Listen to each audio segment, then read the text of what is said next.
ईमानदारी के लिए दानव की परीक्षा। एक समय की बात है, एक गरीब व्यापारी रहता था। एक दिन वो शाम को बाजार से लौटा। चूंकि वह थका हुआ था, इसलिए वो थोड़ी देर आराम करने के लिए एक छायादार टीन पर बैठ गया। वो पेड़ पर झुककर खजूर का एक पैकेट खाने लगा। खजूर खाकर उसने सुपारी पीछे फेंक दी। उसके चारों ओर एक भयावह आवाज हुई और कुछ देर के लिए पूरी जगह हिल गई। व्यापारी डरकर पेड़ के पीछे खड़ा हो गया। उसने कुरूप मुख वाला एक दुष्ट राक्षस देखा। राक्षस को देखते ही उसके पैर कांपने लगे और वो जमीन पर मजबूती से खड़ा नहीं रह सका। उद्धरण चिन्ह। अरे मूर्ख, तुम मुझ पर पत्थर क्यों फेंक रहे हो? मैं शांति से सो रहा था। तुमने मेरी नींद खराब कर दी है। तुम्हें इसके लिए मरना होगा, वो गरजती आवाज में चिल्लाया। किसी तरह व्यापारी ने साहस जुटाया और बोला, महाराज, मैं आप पर पत्थर नहीं फेंकता। मुझे तुम्हें परेशान करने का कोई विचार नहीं था। मैंने जो खजूर के बीज खाए हैं, उन्हें मैंने फेंक दिया है। मैं बहुत शर्मिंदा हूँ, इसलिए कृपया मुझे माफ कर दीजिए। लेकिन राक्षस ने कहा, तुम अपनी धूर्त बातों से मुझे धोखा दे रहे हो।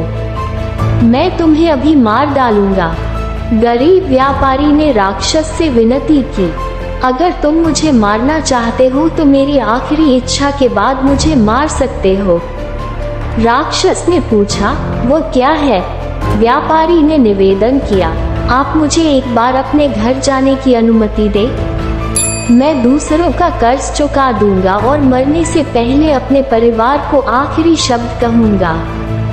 राक्षस ने उसकी बातों पर विश्वास कर लिया और उसे अपनी इच्छानुसार कार्य करने की अनुमति दे दी। लेकिन इसने उसे अगले दिन ही आने को कहा। व्यापारी ने अपने घर जाकर अपना सारा कर्ज चुकता कर दिया और रोते हुए बोला, मुझे दानव से अपना वादा बांधना है, इसलिए मैं अब राक्षस के पास जाना चाहता हूँ। राक्षस ने व्यापारी को अपने वादे के अनुसार वापस आते देखा। फिर उसने उसकी ईमानदारी की परीक्षा लेनी चाहिए। अब मैं बहुत खुश हूँ। अब मैं तुम्हारी परीक्षा लेना चाहता हूँ। मैं वहाँ से गुजरने वाले पहले 3 लोगों से तुम्हारे बारे में पूछूंगा। अगर वे तुम्हारे बारे में अच्छी बातें करेंगे तो मैं तुम्हें घर छोड़ दूंगा। राक्षस ने कहा और 3 व्यक्तियों की प्रतीक्षा करने लगा। पहला आदमी वहां आया। वो बूढ़ा था। राक्षस ने उसे रोका और पूछा, क्या तुम इस व्यापारी को जानते हो? बूढ़े आदमी ने कहा, हाँ, मैं उसे बहुत अच्छी तरह से जानता हूँ। वो मुझ पर बहुत दयालु है और जब चोरों ने मुझे लूट लिया था तो उसने मेरी मदद की थी। दानव को खुशी हुई। दूसरा आदमी आया।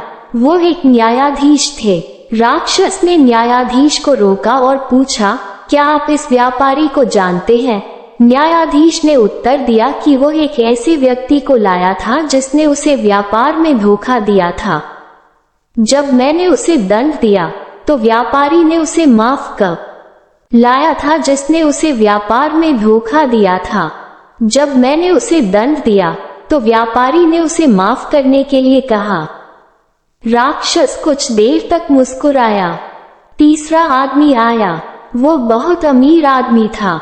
राक्षस ने उससे वही प्रश्न पूछा। अमीर आदमी ने कुछ देर सोचा और फिर कहा, हाँ, उसने एक बार मुझे अपना व्यवसाय शुरू करने में मदद की थी। उसकी मदद से अब मैं बहुत अमीर हूँ। तब दानव काफी संतुष्ट हुआ और बोला, मुझे लगता है आप वास्तव में एक अच्छे इंसान हैं। तुम घर जाओ और अपने परिवार में शामिल हो जाओ और दीर्घायु हो। व्यापारी ने रास्ते में राक्षस और 3 लोगों को धन्यवाद दिया। फिर वो घर लौट आया और सुखपूर्वक रहने लगा।